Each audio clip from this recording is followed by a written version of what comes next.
Oh, there we go, guys. There you go.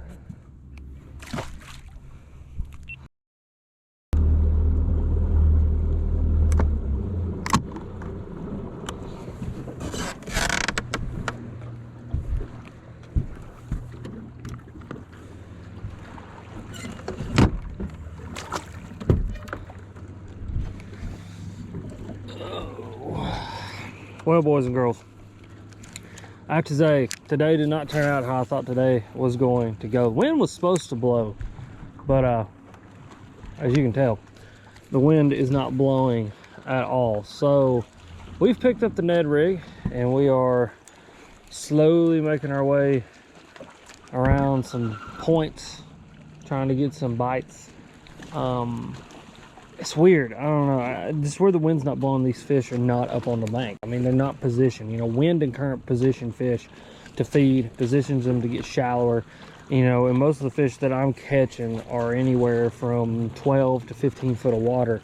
And really what it is where the wind's not blowing, they've just pulled right off, right onto that ledge, and they're sitting there just waiting for something to swim by, a little crawdad to swim by, and they're wanting to eat it, you know. And what was crazy is that last point where I caught those two fish, fished around it with a crankbait, didn't get a bite.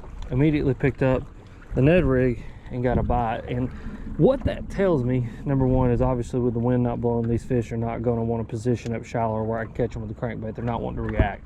But number two, that the crawdad bite is hot right now. Like, it must be one of those things that the fish are super focused in on crawdads, eating crawdads, and that must be the main forage right now, which in the fall in East Tennessee on these highland reservoirs, That's something that kind of fish switch over to. And I think so many people during the fall, you know, everybody talks about mimicking shad, which is true. You know, you want to mimic a shad because fish are feeding up on shad very heavily. But a lot of the fish around me, just because of the immense amount of crawdads that live in our lake, they start focusing in on the crawdads. And so throwing those crawdad color crankbaits, those crawdad style, and, you know, crawdad mimicking Ned rigs and jigs and stuff like that can be the big move in putting some fish in the boat. So easing around right now. I looked at the forecast just a few minutes ago. It's looking like the wind should pick up this afternoon, and so maybe, you know, we can kind of keep ourselves occupied, keep the brain occupied for a little while, tossing this Ned rig around. And then once the wind gets up this afternoon, we'll go throw the crankbait and see if we can crank up a few. But yeah, this is fun in its own not fun way. You know, I don't like dragging stuff, but we'll be all right.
Go. That's a big one.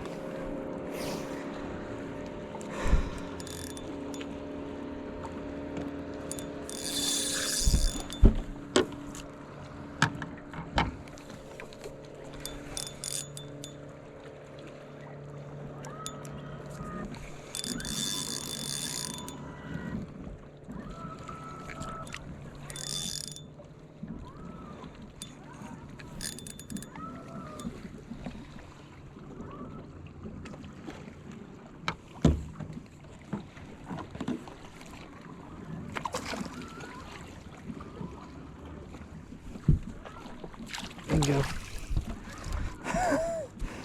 That's fun right there. That is fun.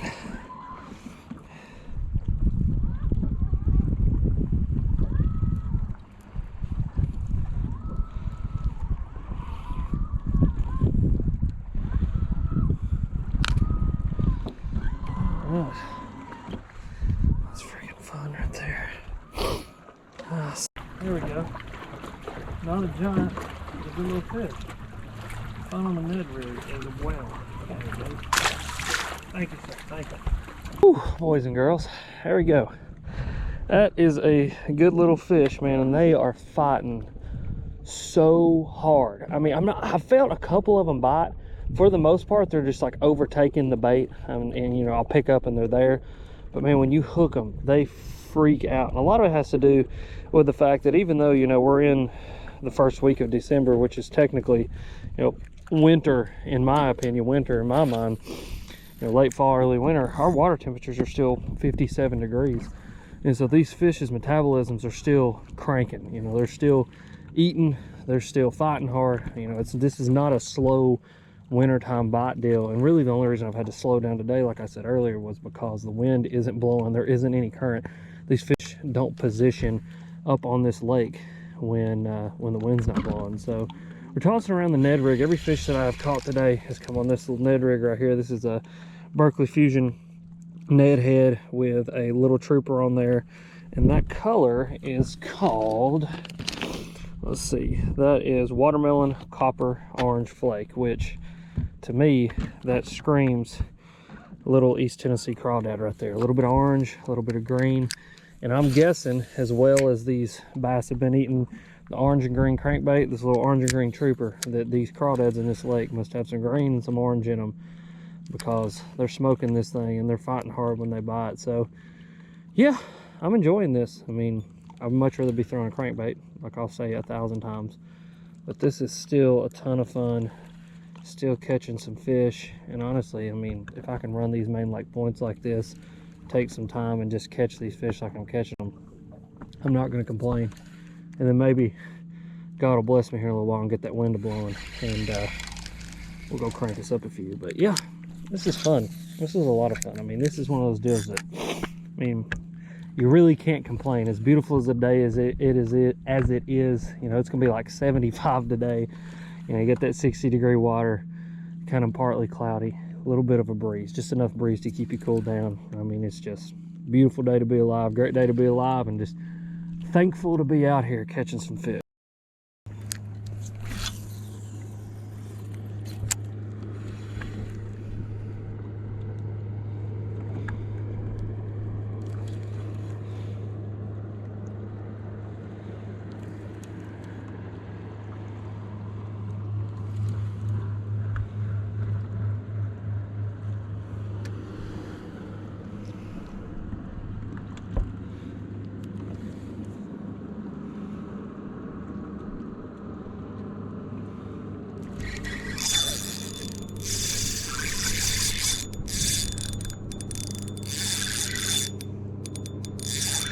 That fish cracked that thing.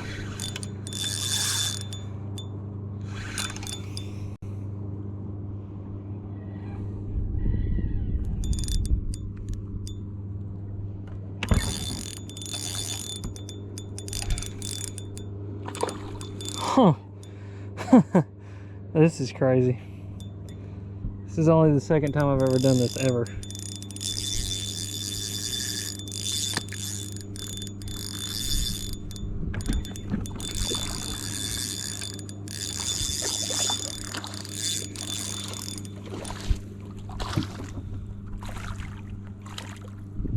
Yep, that's crazy.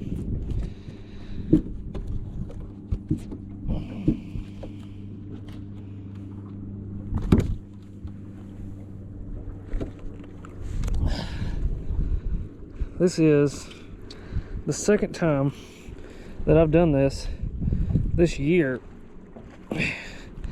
and that is catch a dadgum striper on a Ned rig. That's freaking hilarious. There you go, guys. Striper on a Ned rig.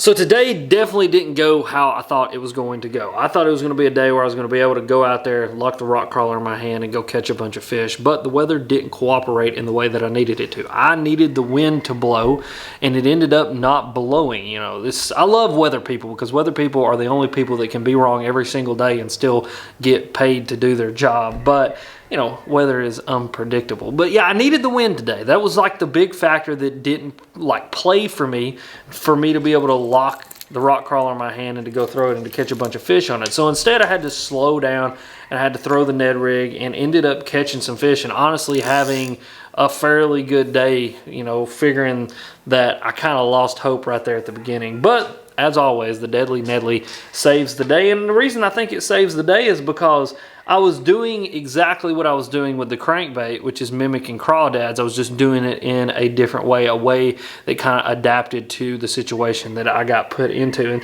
what's hilarious is if you do look at this little trooper, you got that green pumpkin top, you got that orange belly. It's doing a really good job of mimicking a crawdad. And if you look at the Spro rock crawler, which was the bait that I had planned on throwing and the one that I had thrown in the previous week to catch a bunch of fish, you got that green pumpkin top with that orange belly, and it does a really good job of looking like a crawdad. And I just really think that that has been the key for the past couple of weeks was, you know, really doing a good job of mimicking crawdads. I think a mass majority of the fish that are residential, that stay up shallow, that don't move and don't really kind of, I think you have opportunistic bass and then you have predatory bass.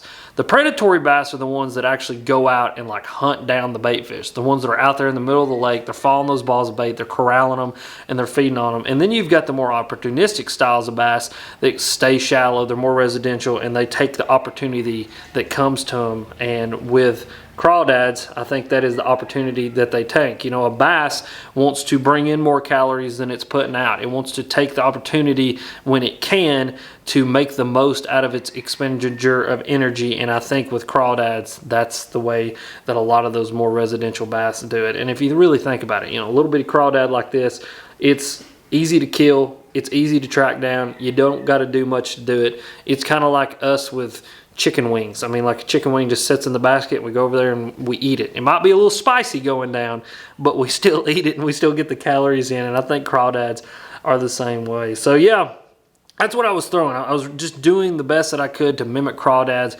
I think that's what a majority of those fish were eating, what they were focusing on.